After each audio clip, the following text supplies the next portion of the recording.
Hello, and welcome to our Women's History Month webinar, Empowering Spurs, celebrating women's history in the heart of Texas. And today we're going to hear from four dynamic history department members who are going to be presenting about some really exciting women.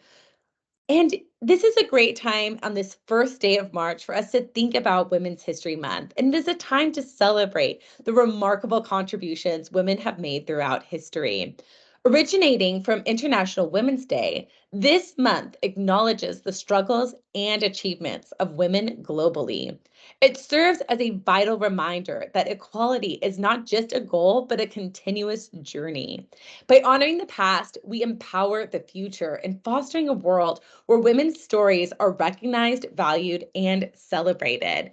And so to start off today, we are going to have our first presenter, Dr. Jennifer Bridges, who is an associate professor of history at Tarrant County College Connect campus. She specializes in women and gender in Texas. Dr. Bridges attended A&M University for her bachelor's degree and earned her MA and PhD in history from the University of North Texas. Yay! She is currently teaching college history for 13 years and is in the process of turning her dissertation into a book. So, as department chair here, my name is Dr. Chloe Northrup. I would like us to welcome our first presenter, Dr. Jennifer Bridges. So, I'm going to pass this on to you now, Dr. Bridges. And hopefully you can then take control of the PowerPoint and move on. Thank you, Dr. Bridges.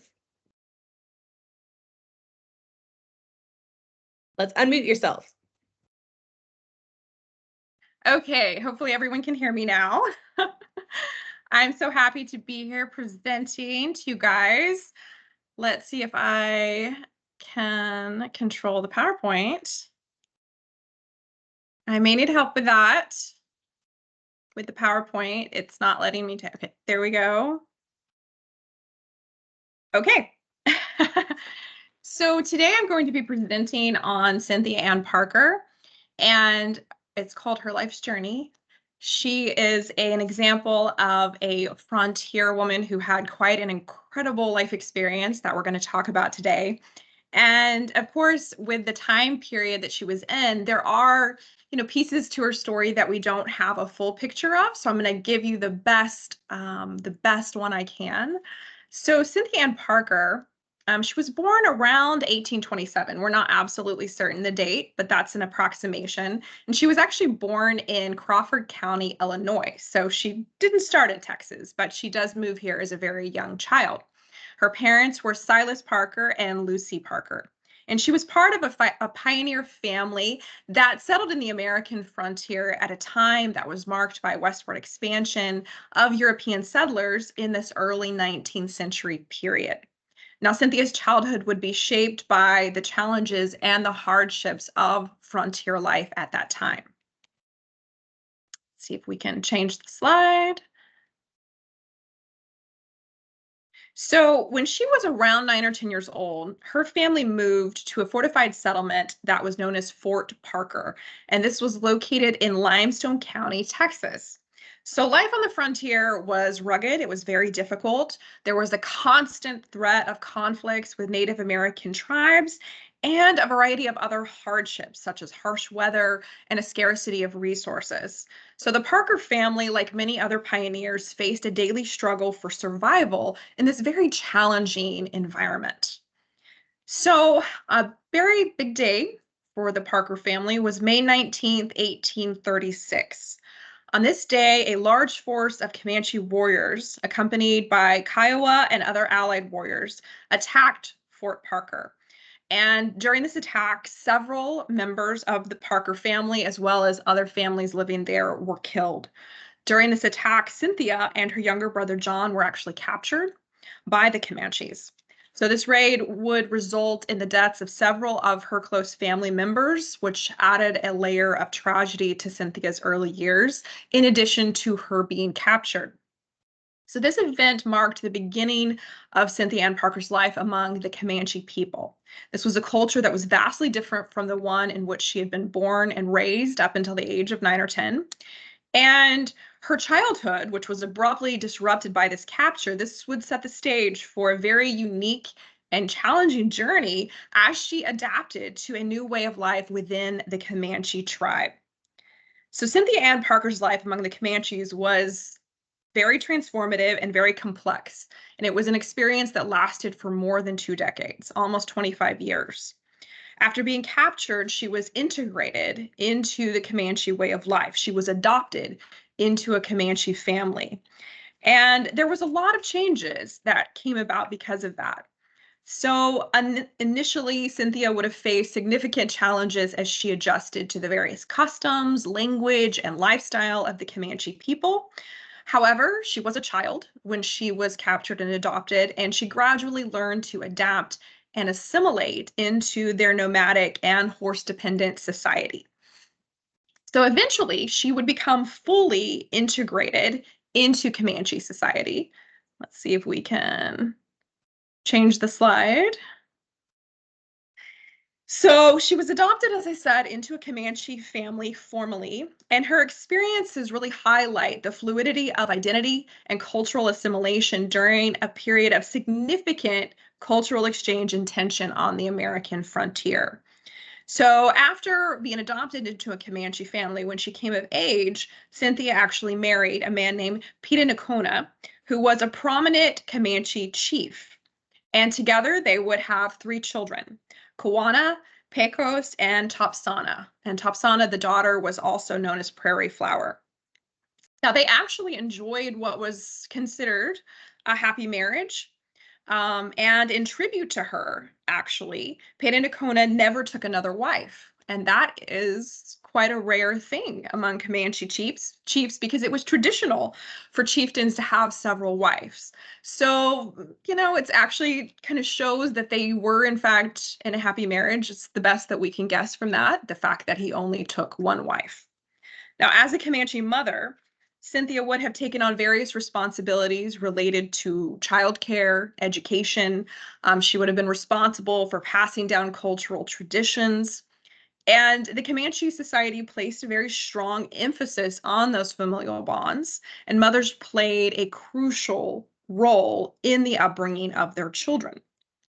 So her oldest child, Kawana Parker, and we'll switch the slide whenever we're able to. Oh, there we go.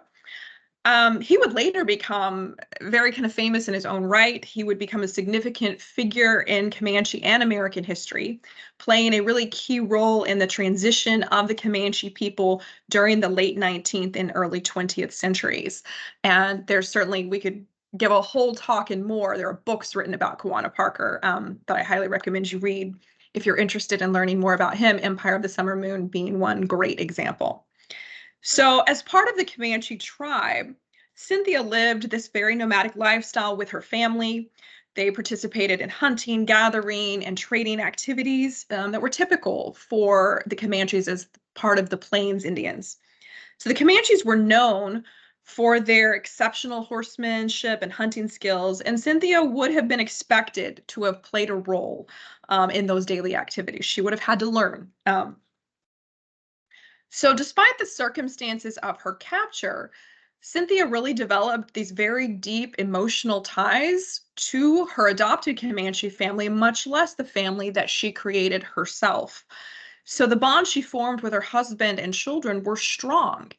And her eventual return to Euro-American society would prove to be a very intense source of emotional turmoil. It was not easy for her. So what happens, and we will click the next slide here. Yep.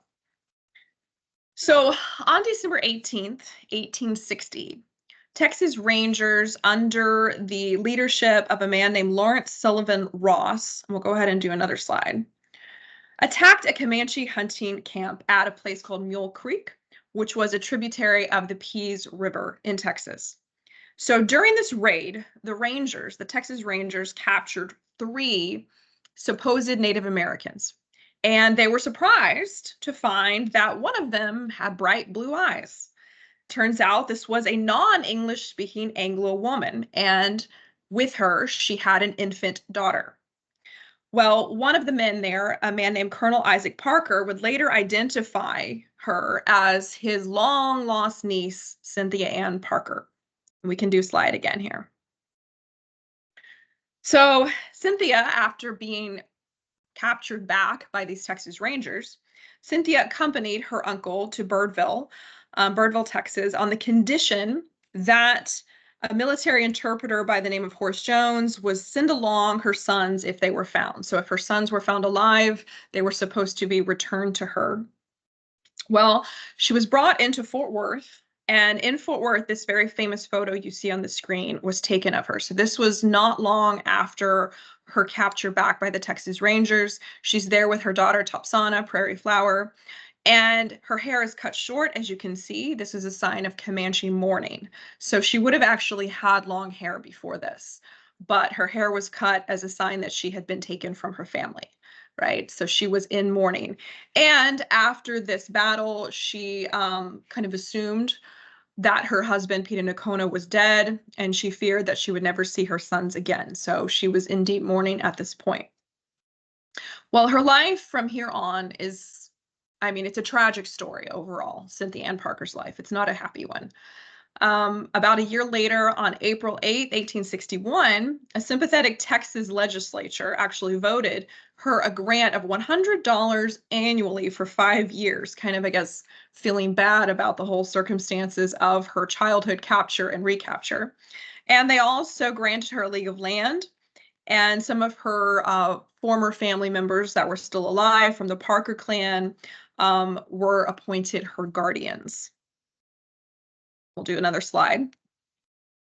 But she was never reconciled to living in Anglo society. And during the years following her recapture into Anglo society, she made several unsuccessful attempts to flee back to her Comanche family, but she was never able to successfully do so. And then tragically in 1864, so a few years after she was brought back into Anglo society, her daughter Prairie Flower caught influenza and died of pneumonia. And of course, this sent Cynthia Ann Parker into a deep grief from which she would never recover, never come out of. She would live with a variety of family members, kind of bouncing back and forth, eventually moving to her sister's place. And she would live out her life with family, the original family of her birth, I should say. So what we know about her final years is scant. We know that she was depressed. We know she lived with family. We know that she was alive in 1870 because that is the last census that she was listed in.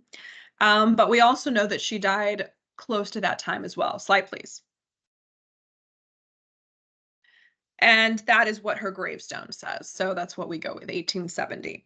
She would have been about, in her 40s when she died. At her death, she was buried originally in Anderson County, Texas. But years later, her son, Kawana Parker, would kind of go looking for her, right? Go looking for what happened to his mother, where she was buried, her story. And slide, please. He would ultimately bring her body. In 1910, her son Kawana moved her body to what's called the Post Oak Mission Cemetery in Oklahoma, close to where he was living at the time, right on the reservation.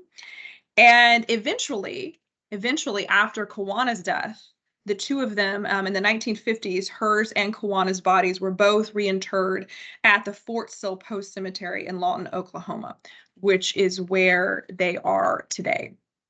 And I like to show this picture here when I talk about Cynthia Ann, because if you look in the back, you see the photo of Cynthia Ann with Prairie Flower, right? This is the original, and Kawana made sure to get that when he was able to later on in his life. And it was in his bedroom, and it hung in his bedroom until his death. And this is him sitting in his home with the picture of his mom and sister that he never saw again. So it's a very kind of heartbreaking, but it also, when I learned that he had gone out of his way to find that picture and made sure he had that, it touches my heart to think about. So, in the last years of Cynthia Ann's life, I mean, she never saw her Native American family again. She never made it back to the Comanches. She never saw Kawana again. And that was really the only family she knew. I mean, she was such a young child when she was taken by the Comanches and lived the majority of her adult life with them. So it's a very tragic story. But with Cynthia Ann Parker, she is a true pioneer of the American West, right? She definitely lived the experience. And her legacy was carried on by her son, Kawana, who went on to have an amazing story in his own right. And so Cynthia sort of serves as this link between Anglo society and the Comanches, and Kawana would do the same. Kawana would go on and he would become the most influential Comanche leader of his generation.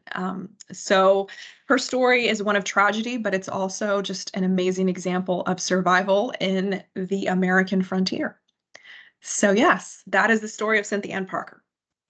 Thank you so much, Dr. Bridges. It's absolutely fascinating and timely too, as I believe a local individual has just got the rights to do the Quanah Parker story. And right now, we're in Fort Worth, and they're currently filming a show of his right now. And I know that it's causing some traffic and stuff. So I'm sure that he'll bring more jobs to the local area with that upcoming story for Empire of the Summer Moon, correct? Yes. I'm looking Yeah, forward to it. so what a timely story. And hopefully it'll really bring out the Cynthia and kind of link with that, especially I hope because so it's too. truly, it's like such a Fort Worth story as well. So I'm loving the local links for that with our Women's History Month. Thank you so much. Our next speaker is going to be our instructor of history, Carrie Zachry, who is here at the Tarrant County College Connect campus. She completed her undergraduate studies in education and history at Baylor University and her graduate studies in history and writing at Western New Mexico University and online education at Southern New Hampshire University.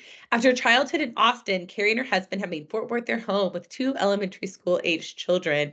She enjoys learning all about the past on road trips with her family. Thank you so much, Carrie. If you want to turn on your camera and unmute Yes. yourself. All right. Okay, we're going to Hello. send you over to the screen. There we go. Wonderful. Thank you. All right. Next slide, please. Okay. Welcome, guys. Thanks for joining today. I want you to stop and reflect on some of these questions today, and feel free to write in the Q&As some of your answers or reflections. We will return to some of these questions at the end of my part. Okay. Who's heard of work-life balance? You can't miss it, can you?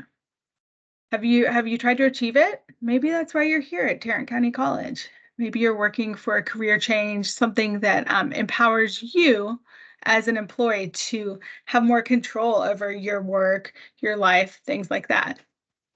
Now for the fun part. Have you ever used Mary Kay? Mary Kay makeup was big when I was younger, and I love this particular pink shimmer makeup right here. Have you ever sold products, been sold products? Had someone try and recruit you to sell products? I bet lots of you have. What about this last one? I'll let you read that. Many of you, I assume, are parents or have family. Have you ever worked to create that balance within your career? Let's talk about Mary Kay and how she impacted this whole movement through her work. All right, next slide, please. Okay, so Mary Kay Ash was born in 1918 in Hot Wells, Texas. It's near Houston. She was born just after World War I, and her parents were married, but her father was an invalid, and he spent much of his time sick and wasn't able to provide for the family or care for the family. So her mother worked very long hours as a restaurant manager, like 6 a.m. to 8 p.m. She would get her children going for school, but really Mary Kay, at a young child, was caring for the household, running errands, and taking a lot of independence. She would travel about town doing her errands and taking care of things. And I think that part of her story helped guide who she was as she grew up. Her mother always told her the words, "You can do it." Very simple, but clearly they stuck with her, and she definitely did it. She married young. She had 3 kids and worked in business. She was successful. She was a sales lady and she saw success, but she continued to see the top of where she could go and the boundaries put on her success and didn't want to continue to do that. She was married 3 times and she kept a very close relationship with her kids. Her biggest goal was to empower women and change the business world. She passed away in 2001, but continues to leave a strong legacy. All right, next slide. Okay, so she went from her first sales job to a pink Cadillac. So she was selling Stanley cleaning products. I checked, they did not make the Stanley Cup, but she would go door to door and sell cleaning products. She was successful. She enjoyed it, but she was constantly hitting that glass ceiling where she could not continue to get bonuses and promotions. A younger guy who she had trained got a much bigger promotion over her. And those are the patterns that were very similar back in this time period, but it's something that she continued to see. She also went to a conference where she saw the Queen of Sales be crowned through her prior employer, and she really liked that the attention that the leader was getting, and that kind of stuck with her. So she started her own beauty company. She had $5,000. She purchased a lotion formula and made a business plan. Her second husband was working with her on that when he passed away tragically. And her son, who was just 20 at the time, jumped in and helped her build this business. So she took some makeup and she had 9 sales ladies and founded Beauty by Mary Kay. So the consultants sold parties, sold the makeup, hosted parties, and encouraged other women to join their team. So part of the model was not just selling the product, but getting others to sell the product. Her goal was to enrich women's lives. And here's just an iconic photo of her as well. Okay, next one. So she had a lot of big milestones. She was the first company that gave out cars starting in 1969. I recently did see a pink Cadillac SUV and I noticed it and I knew exactly how someone got that car. You'll see some photos in just a second. The company was listed on the New York Stock Exchange, still is, has continued to kind of change with the times with virtual training and opportunities. Obviously, that will continue. And the company works to reduce, reuse, and recycle. Starting even early in the 1990s, her life and the business are so hand in hand with her legacy. So you'll hear a lot about the business milestones there. The 40th anniversary of Mary Kay was right after her death, but it showed these stats with 30 markets worldwide, 1 million independent members, and continued growth. All right, next slide. Yeah, she opened a ton of doors for women. She, versus her experience of seeing her mother work those long hours of exhaustion, she wanted women to have control over their schedule or earnings. She, you'll see in a second, a list for further reading, but one of the chapters talks about her why. She wanted women to be able to make as much money as they could, not what their male bosses said they should make. She guided women in that work-life balance. She said the milk and cookies moms, those are the ones waiting at the end of the day with milk and cookies for their kids. I don't think I've ever done that, but that is sort of a figure of being a present mother and things like that. But she wanted people to be able to do that, but also have a career. And she used really fun incentives to reward the ladies for the milestones. For coats, Cadillacs, jewelry, and you'll see some images of that on the next slide. And she had some really strong values in the company that guided and still guide the company. The golden rule, the go give spirit. So that's give without expecting anything in return. Do not always see that in the business world. Make me feel important. This one is fun. It asks women to look and look at someone and picture them with a sign that says, make me feel important. And then as well, balance priorities. Next slide. Which of these would you like to earn? Again, feel free to write in the Q&A. There's lots of different incentives. I tried to dig to find the current incentives and what women currently could earn, but the Cadillac, and now it's really a Cadillac SUV, is the top thing that people seek to earn in the business.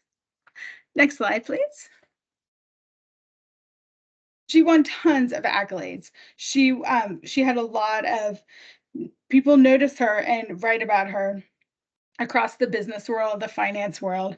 And it's important to add here that she was an awesome student. She was in speech and debate. She was very successful, but her education did not go past high school. So she was awarded to the Hall of Fame, national interviews, highlighted in lots of publications. Her book made the New York Times bestsellers list, and then they re-released the book after her death. She was also voted or awarded Texas Woman of the Century in 1999, and I couldn't find much about that and kind of who awarded her that and how credible it was, so I'm going to keep digging on that one. All right, next slide. And she, through her work and with her company, worked to make a difference, and the company still does that. So again, I think even after her death, it's important to be able to recognize those ways that she started making a difference, and then that has continued. The Mary Kay Ash Charitable Foundation deals with very specific issues that impact people all over the country. Her one of her husbands passed away from cancer, her third husband, so that's very near and dear to her. The company is committed to causes that protect waterways, and products are currently sold over 35 countries. They even have their own theme song. And again, in one of the books I have for suggested reading, the chapter talks about her funeral, and all the ladies stood up and of course the men in attendance and sang this song as well. So she was able to empower people, and they respected and they loved her, and she was able to help them make a difference in their life. All right, next. You can visit the museum at the Mary Kay headquarters in Addison, so just north Dallas. It's free admission. I need to go see the artifacts, and you can see artifacts, learn about the company, and learn about Mary Kay as a person. All right, next. Please, thank you. So some takeaways. I love that very simple phrase of "you can do it," and how her mother's story really impacted her life, which led her to impact women all over. I wonder how the internet will continue to change Mary Kay makeup. Now, I tried to look, and you can buy the makeup on Amazon, but it's super pricey. Like, you would never pay that. So you still really need to get to a person. I asked my neighborhood Facebook group if anyone sold Mary Kay, and one person responded that their friend did. So, I don't know. We'll see. It may just be a location thing right now. So her legacy will continue. And what I'd like to ask you to think about are, do any parts of her story sound familiar? Where do you see the future? Is this a model that you think will continue? Feel free to answer in Q&A. All right, last but not least, I have a list of suggested reading. I want to give a quick overview. This book is awesome. It's by the editors of Texas Monthly, and there's a chapter on Mary Kay Ash, and it is very relatable and talks about her as a person. This article from Texas Monthly, you should be able to access it. It's a primary document from 1979, so it really gives insight into what it was like at that time and what she was like as a person and a leader. So thank you for listening, and I hope you learned something new. Thank you, Professor Zachry. That was really fascinating. Yeah, I remember, when I was younger, having Mary Kay parties and everything. And it's been a while since I've been invited to one. So it made me start wondering too, like, where is this? And I started wondering too if our students, some of them maybe have even heard of Mary Kay and if it's still something that like younger people are getting into. So you've inspired me to look up more now. Thank you so much. Our next presenter is Professor Stacey Bryant, who is a proud TCC graduate and instructor of history at TCC Connect campus. After graduating from TCC, Professor Bryant earned Bachelor's of Art in Communication at Tarleton State University and a Master's of Arts in History at Wayland Baptist University. Professor Bryant is currently pursuing her doctorate at Southern Methodist University, where her dissertation research focuses on the oral history of the anti-trafficking movement. Thank you so much, Professor Bryant, for joining us today, and we look forward to hearing your talk. Okay, thank you, Chloe. Hello, and today we're going to be talking about the life, career, and legacy of Molly Ivins, who is an influential figure in American journalism. Throughout her career, Ivins became known for her fearless critiques of political figures and her advocacy for civil liberties. Her humorous explanations of serious political issues engaged readers across the country and made politics more accessible and relatable to the average person. But Molly Ivins was more than just a journalist. She was also a cultural icon who used her platform to champion the causes she believed in, such as advocating for free speech and calling out injustice. Her legacy is not just in the words that she left behind, but also in the impact that she had on the people who read her work and were inspired to think more critically about the world around them. So today we're going to talk about her early life, her education, her career, and the impact of her work. Molly Ivins, whose birth name was Mary Tyler Ivins, was born on August 30th, 1944 in Monterey, California.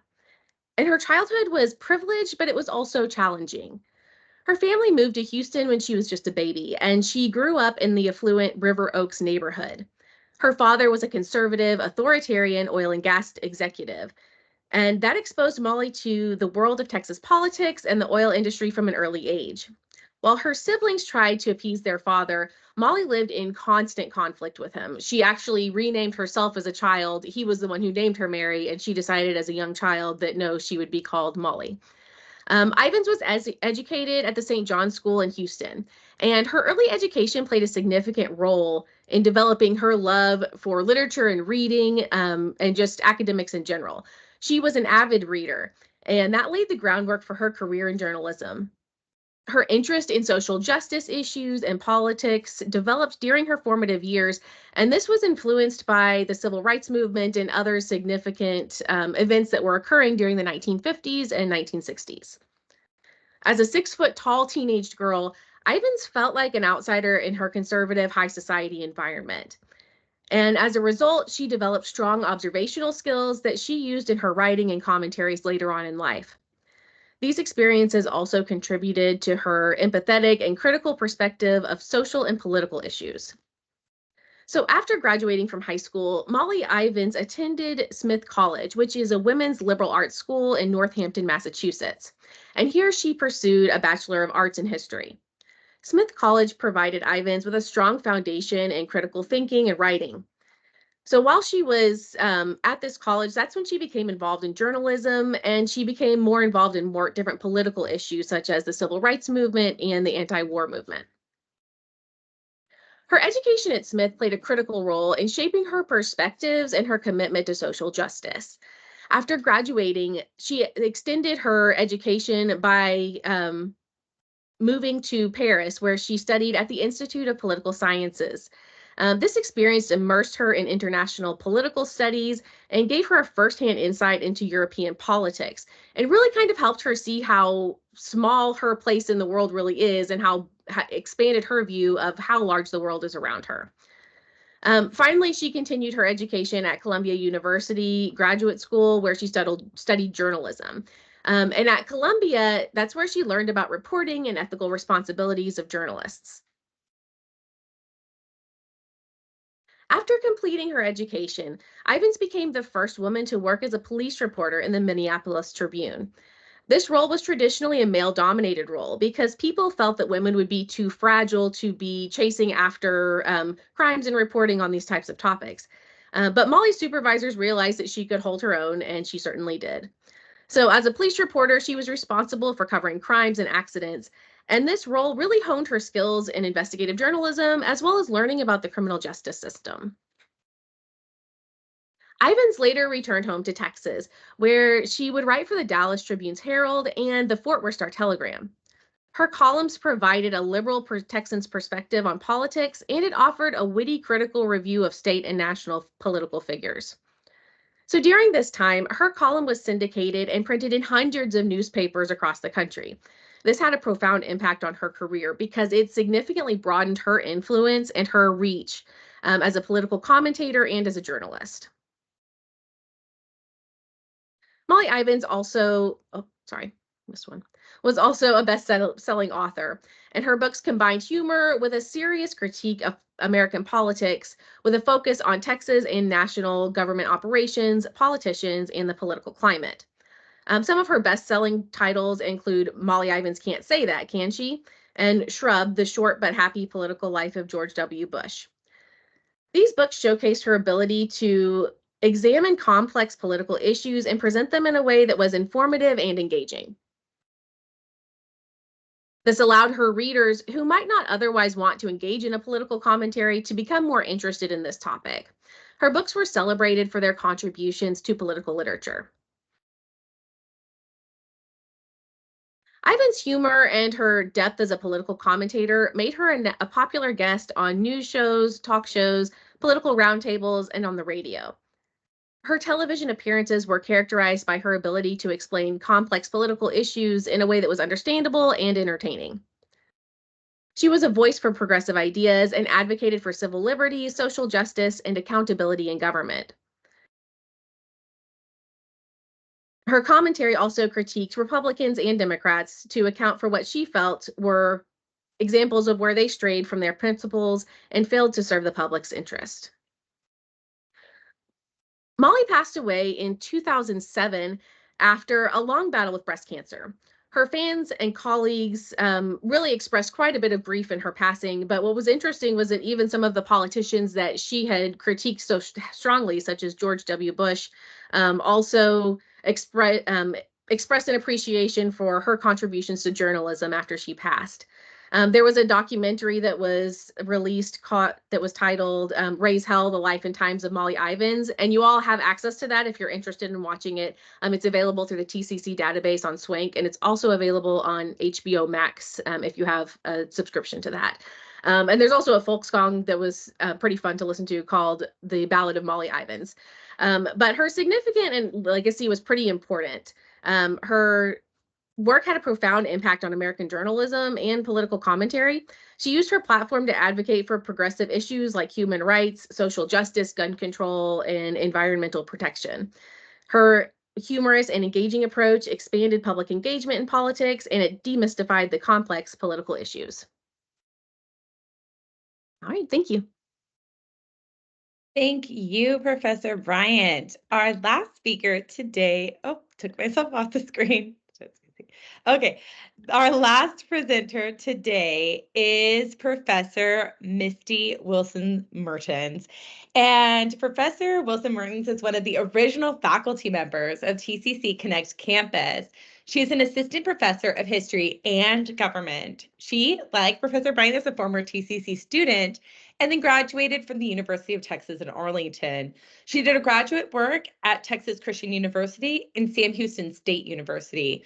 She currently serves as the contact advisor for Pi Chi Zeta and is active in the district's civic responsibility initiatives. Boy, lots of words there, so much. So let's welcome Professor Wilson-Merhtens today for their talk on Ann Richards.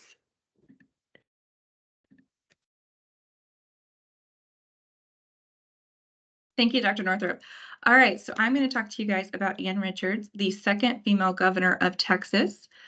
So I would like to say that one of the great tragedies of my life is that I was not old enough to vote for this lady. because she is somebody who I just greatly, greatly admire. And I'm having a hard time with the slides today. If anybody can jump in and help me flip them. Thank you. So Ann Richards is born Dorothy Ann Willis in Waco, Texas in 1933. She really quickly decides that she doesn't like to use the name Dorothy. She just said it didn't feel like her, feel like an old lady. And so she's going to go by Ann for most of her life.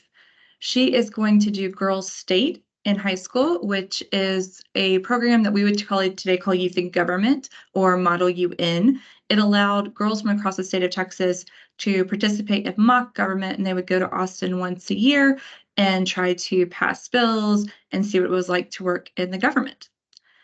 And then she is going to go to Baylor University and she participates in debate. As we go today, I've got these quotes from her all throughout that really just show her personality. And one of the things that she was really known for was her wit. So she says in her memoir that her father always told her she could do anything she wanted to do. And so she just grew up believing that. And she was in college before she realized that that might not actually be the case. She never saw her gender or her place in life as holding her back. In 1954, she is going to marry her high school sweetheart, Dave Richards. So this is when she becomes Ann Richards. And at that point, they are both going to graduate from Baylor and then move on to Austin. When they get to Austin, he is going to start law school, and then she is going to, early on in their marriage, keep house. Can somebody flip it to the next slide? I'm sorry. Thank you. She said keeping house was probably the worst part of her life. She was so bored keeping house that she didn't know what to do with herself, and so she started drinking. And this is a pattern she's going to continue on and off for the next 30 years. As her husband's working through his way in law school, she decides that she cannot just continue to keep house. It's just not what she's meant to do. And so she's going to go to UT Austin and get a teaching certificate so that she can teach government. When she's deciding what she wants to do, she decides that she's going to teach government to middle schoolers, which to me just sounds like the hardest possible job to select. Can we flip it to the next one? Thank you. So as she's teaching, she's going to go on to also have 4 kids. She's going to look back on this time in her life as being one of the most meaningful, but also the hardest. She said that teaching was the hardest work she'd ever done, and she's saying this as she's governor, and it's the hardest work she's ever going to do. So for the rest of her life, she's really going to have a soft spot for teachers and for what students in the public school system have to go through. All right, if we can go forward one more slide. As she goes on to have the children and she's continuing to teach, she's also beginning to be interested in politics, and particularly local politics in Travis County. But in 1980, her family sits her down and they have an intervention, which at the time was not as commonly done as it is today. So her family said that they love her, they want her to get better, but she just can't continue drinking the way she is. So she's going to go off to rehab, which again, at the time was not something that was super commonly done. And then she comes home and she's going to remain sober for the rest of her life. One of the things that she never shies away from is talking about alcoholism and what that meant to her to be an alcoholic. And it's something that she even would reach across the aisle with. A little bit later on, Bob Bullock, another Texas figure, is going to go off to what he called drunk school, Betty Ford Center, and come home. And the person that's there to meet him at the airport is Ann Richards, because she says that she knows what that life is like and she wants to support him in his sobriety. Can we go forward one more? So Anna's going to get her start really in politics in the 1970s, early on just by volunteering for campaigns. She's going to volunteer for Henry B. Gonzalez and then Ralph Yarborough. And then in 1974, she's asked to manage a campaign. Sarah Weddington, who is one of the politicians that successfully argued Roe, is going to run for a Texas House seat. And she does win and holds that seat for 3 sessions. She asked Ann to be the person who runs her campaign for her. So Ann accepts. She finds out that she really has a good idea of how to run a campaign. All the skills that she's had from managing her household and to managing middle schoolers flow right into politics. It's a good fit for her. And in 1975, her husband is approached to run for city commissioner in Austin. he decides that that is not something he's going to be able to do. He doesn't want to leave his law practice. He's becoming a fairly well-known lawyer at that point. But he says his wife should run. And so she decides to do that. If we can flip it one more time. So Ann Richards is going to run for county commissioner. And it's a little bit shocking, but she wins. She's one of the first women to hold that position, and she does a really good job in it. As she's in politics, one of the things that she's very concerned about is money in politics. She starts to believe that our government is not efficiently spending our money and is not being a good steward of our money as taxpayers. And so this becomes something that she really, really is concerned with. So she's going to decide a little bit later on to run for the state treasurer. And this is not a position that people usually find very exciting, but this was an exciting race at that time. So we can flip it one more forward. In 1982, she runs for state treasurer, and she's going to win. Her strategy in politics, from the time that she's running Sarah's campaign all the way up through state treasurer, is going to focus on three things. Anne believes that the key to winning races is turnout. You can have a great campaign, but if you don't get your people to the polls, you're not going to win. So her focus is on turning out youth vote, the college vote, in turning out women, and in turning out people of color. She wants to specifically invite people into the system that she thinks have not been well represented up until this point. One of my favorite Ann Richards quotes comes from this campaign, and she says, "I thought I knew Texas pretty well, but I had no idea the size of it until I had to go campaign in it." So as she's going all over the state, she's really learning a lot about who lives here and how to better represent them. In this position as the state treasurer, she is going to save Texas $1.8 billion, which again is incredibly impressive. Not something that you would see very often in that position. Can we flip it one more? So she gets well known in Texas for that money saving, and then she's going to go to the Democratic State Convention in both 1984 and in 1988. In 1984, she's going to give one of the nominating speeches for Walter Mondale. He's running against Reagan's reelection. He doesn't win, but she does a great job as a speaker. So in 1988, they invite her back, and she's one of the main speakers. And it looks like those quotes are not showing up great, but she's got two great quotes from this convention. One of the things that she says was 12 years ago, Barbara Jordan, another great Texas lady, gave the keynote address. 2 women in 160 years. That seems about right. And then the other thing she's going to talk about is George H.W. Bush. She says, "Poor George, he can't help it. He was born with a silver foot in his mouth," meaning that he's very privileged, he's out of touch, and he makes a lot of incorrect statements when he's speaking. So in 1988, coming off of this Democratic convention, George Bush, of course, wins, but it's an important moment for her because it puts her on the national stage. There are people in 88 thinking that Ann Richards is going to be the first woman president. She comes out of this just so relatable, so down to earth. People just think that they know her and would be friends with her. So she's going to use that. And in 1990, she runs for governor of Texas. If we can flip forward one more slide. So in the 1990 campaign, this is sort of a new experience for Ann Richards in politics. She has to run in the primary election, and she runs against Jim Maddox, who was the attorney general at the time. In Texas politics, Jim Maddox is called Freddy Krueger because this man just has scandal after scandal after scandal, and you always think he's about to be out of politics, and he just never quite is. She didn't expect the primary to be as nasty as it was, and it became a very, very nasty election. That first picture there, that's her during the primaries. And then we get to the general election, and it's, again, just as much of a fight. She's going to be running against Clayton Williams for the Republicans. Clayton Williams looks like he's going to win all the way going into October of that election year. He's going to make several statements that he thinks are off the record to the press that are not, which eventually throw the election to her. But this is a very, very close election. This is 49% to 47%. So a few people voting either which way could have changed the outcome of that election.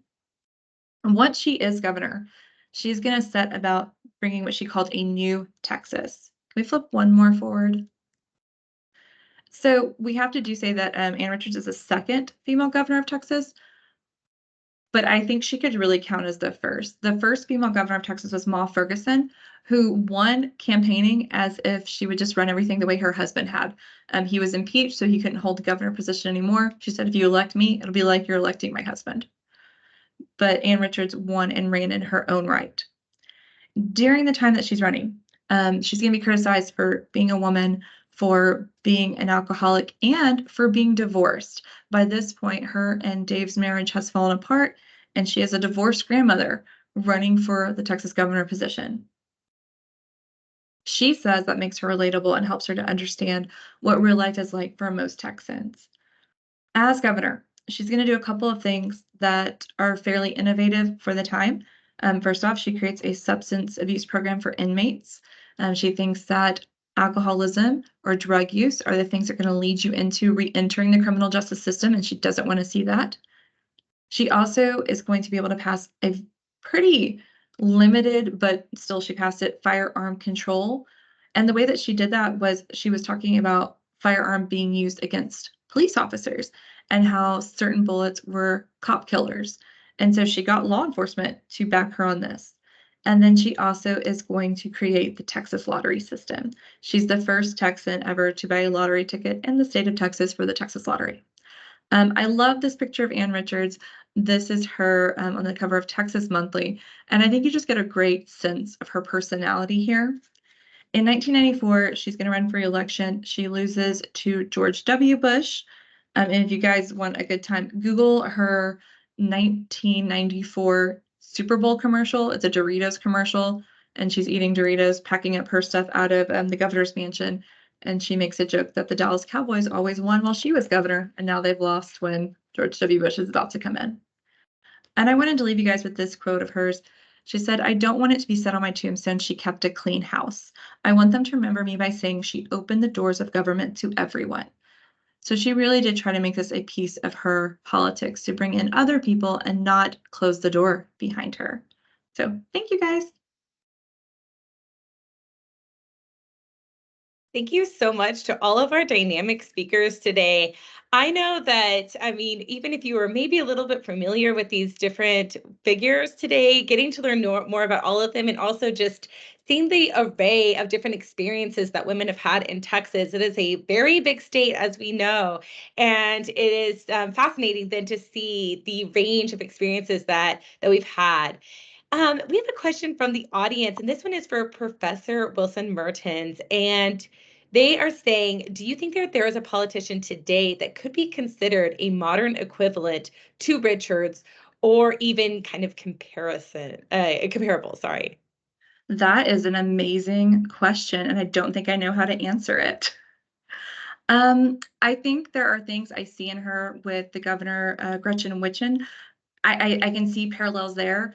I can see some parallels even with Nikki Haley, because Richards really did open the door for other women to come behind her. And I think we have to kind of, for both sides of the aisle, acknowledge that. I don't know if I see a direct one-on-one. I do want to say that Richards' daughter, Cecile Richards, ran Planned Parenthood for quite a while. And so that family's political legacy is continuing on, even if I don't see a direct mold of Richards in our modern political scene. Thank you so much. And I know for a lot of people who were a fan of Ann Richards, they are kind of maybe looking for who would be the next one out there, perhaps. This is a question for Professor Bryant, more of a, I guess, a comment about posting the info about accessing the video about Molly Ivins. And this is a great time for us to just point out there are so many documentaries and different things that you can access in our library. And we'll be posting in this Q&A here a link to a Google site that we have for more events that are coming up. And there are a lot, not a lot, there's 2 different movies this month that are available through the library that focus on women's history. We've been doing a movie discussion throughout this semester, and it's been World War II themed. And so we are going to post a link for that. And the movie is A Call to Spy and then Charlotte Gray. Those are the 2 movies for this month, and they are freely available on the library. So we'd be happy for you all to join us, watch the movie before, and even if you don't watch the movie, just come in and have like part of the discussion. So, but that is like not in any way the only movies we have. There are quite a few there. All right. So should I just post that in chat, or what would be a good way for me to? If you post it in the discussions in the Q&A, perhaps the link. But if again, for our students, if you go to the library website, you can also find that and many more. I have a question, I think, for Professor Bridges. Do you think that that Cynthia Ann is going to be portrayed? I have not read The Empire of the Summer Moon, so I'm interested to see what you think about with the upcoming adaptation that's coming out. And I believe it's going to be a mini series. Do you think that she'll be featured? How do you think that's going to be portrayed? And do you think historians will be consulted for something like that? So that's a great question. Yes, I do think she'll be portrayed. I mean, I think she is in the book, certainly, and it talks about her experience. It talks about her capture. It talks about her time with the Comanches, and a lot of it is from Kawana's perspective. So, but they do give certainly her history. So you really can't, I think, not have her in it. She's a very important part of his life, and he is the central figure of the book. So I think she'll definitely be in it. Now, as far as historians, they have consulted historians on the other works. This is Taylor Sheridan, by the way, if anyone hasn't read that. Taylor Sheridan, the guy from Yellowstone, is who's done this.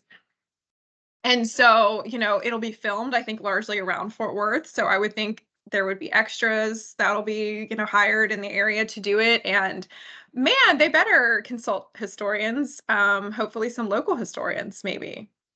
You never know.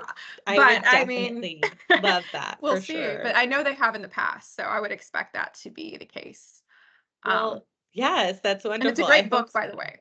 Yes, I have it on my list to read, and I know I've had several people close to me have read it and enjoyed it, and I think, and it was on, I believe, like Obama's like one of those like reading lists he puts out, and so that's good for, I think, a lot of people. It's good when a public figure will highlight a history book. We always enjoy that, don't we? Yeah. All right. Well, I'm looking and I don't see any more questions here today. Thank you all for all of our participants for coming in and sharing a little bit more about these different really powerful women. Keep an eye out. If you look at the different links that are posted here, there is link to get credit for coming today. Please fill that out. We'd love to know that you're here. And the link for upcoming events. If you see that Google site, you'll see a bunch of upcoming events. There are several more events for Women's History Month that we want to highlight. We have our webinar today. We have 2 movie discussions. And then on March 28, we're going to have a guest speaker, both in person and online. So if you look at that Google link, that link there, you'll be able to see that and hopefully come and join us either in person or online. And if you're in person, we'll have lunch for you. So maybe that'll get you out to Trinity River campus. Please always email us with any questions that you have or any ideas about upcoming events that you would like to see. If you enjoyed this and you'd like to learn more, or if there's something else you want to see us do, we are always open to new ideas. So thank you so much for joining us today in this webinar, and we will have a great, hopefully, spring break and Women's History Month. Bye for now. See you all later.